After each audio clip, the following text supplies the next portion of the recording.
This video here is on identifying different weeds, grasses, trees to see if they're invasive or if they're native to your area, and if they're healthy for your wildlife on your property or not.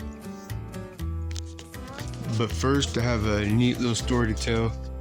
Every year, these past few years, the bucks will leave the property whenever it gets February, March, and I won't see them in velvet the whole summer.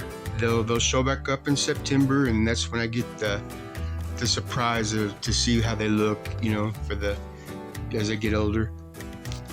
Usually just a couple does stay here. They'll have their fawns, and I'll just baby them pretty much the whole summer, waiting on September to get here. This year they didn't leave, they stayed, and I got to see them since the start of growing their antlers in velvet, which was one of the neatest things I've ever seen. I got to see them every single day through the whole process. I mean, every single day for a couple of hours a day. I would just watch the videos from the trail cameras, and I would, just get a visual of them here on the property. And it was just neat how they started off so underweight, and they were just beat down from the last rut and stuff still. And I got to see them gain their weight back, growing their antlers. It was really neat. It's weird how deer are so, they're just a really special animal. They really are. They're a tough animal. They have a will to live. They, their whole purpose is to keep their species from going extinct. I mean, and they have a hard life. I mean, they have everything after them. They got predators, they got humans, they got cars, they got everything that's against them, And every day they're just in constant panic, which to me would be a hard life, But their will is so strong, and I have so much respect for them. But it was amazing seeing them grow their antlers, the whole process. It was, I got to see their characters of them without being so aggressive during the rut and stuff. They're just like kids almost, or brothers and sisters when they're in their bachelor groups. They will be pushing each other out of the way, kicking each other out of the way, just like siblings, fussing and fighting and stuff.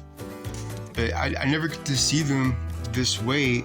I just get to see them during the time whenever they really hate each other, they want to kill each other, and they're wheezing at each other and grunting and just tearing up brush and tearing up little pines and cedars, and just really aggressive fighting. I mean, I've had 3 fights going on at one time right here in the woods. They're just so aggressive during the deer season time. My worry was that once September got here, that they were going to disperse. They were going to switched their home range kind of opposite what they did the years before. But they all shed their velvet in the first week of September, and all of them but 2 are still here.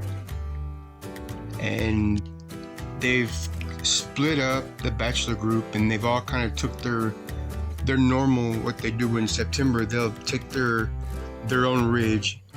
So there's mountains here, so they'll each go to their own mountaintop, which the mountains here are kind of close together. So I mean, you could walk from one mountaintop to the other mountaintop. And they've been doing a lot of sparring, but they're all still here except for those 2. And I'm pretty sure the other 2 will come back. You know, they've either, I mean, they could have been hit by a car, they could have anything happened to them, but you know, it'd be good if they show back up. But there's 14 bucks that are, you know, 2.5 old, and of those, 2 of them have left. And there's a lot of spikes and little forked horns, but I don't really count them.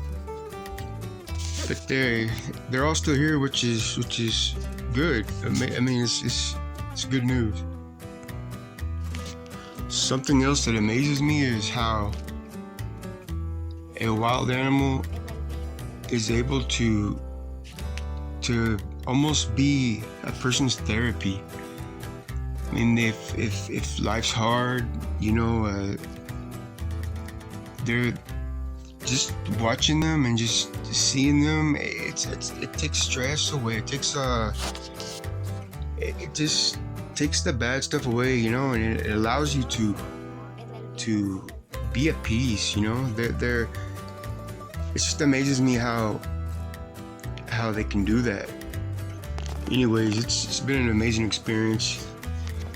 And I have even more respect for whitetails now than I did before. And I just thank God for making such an amazing animal.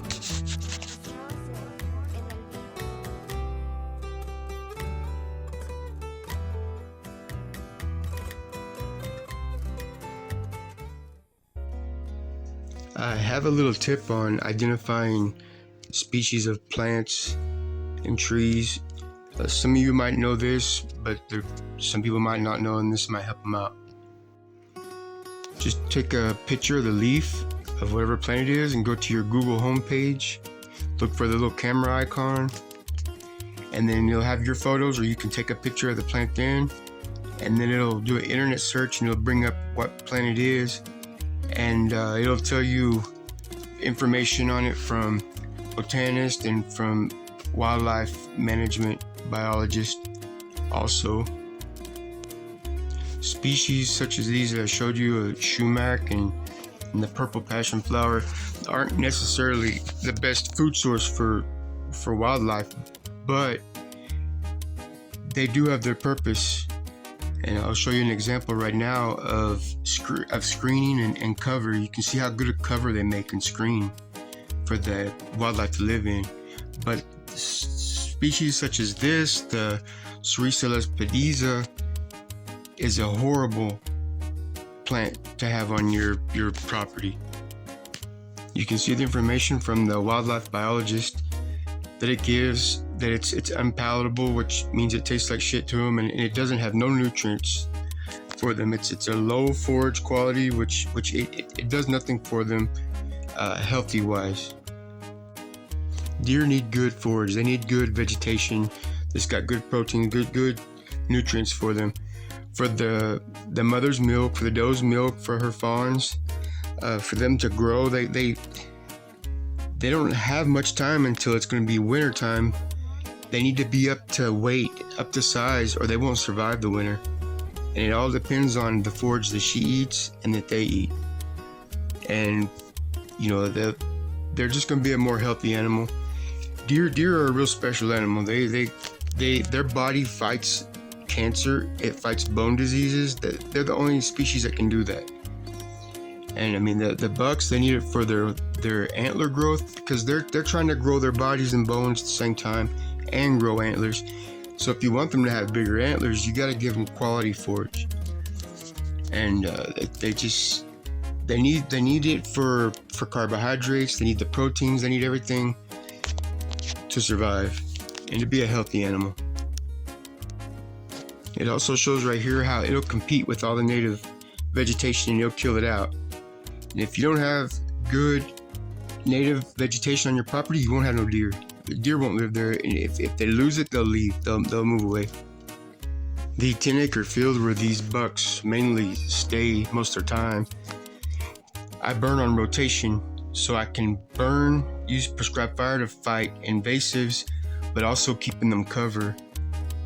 I have a 1-acre food plot in the timber with some fall blends, but with the native vegetation in the field, it keeps them from overbrowsing the food plot, so they have plenty of food to last them throughout the winter.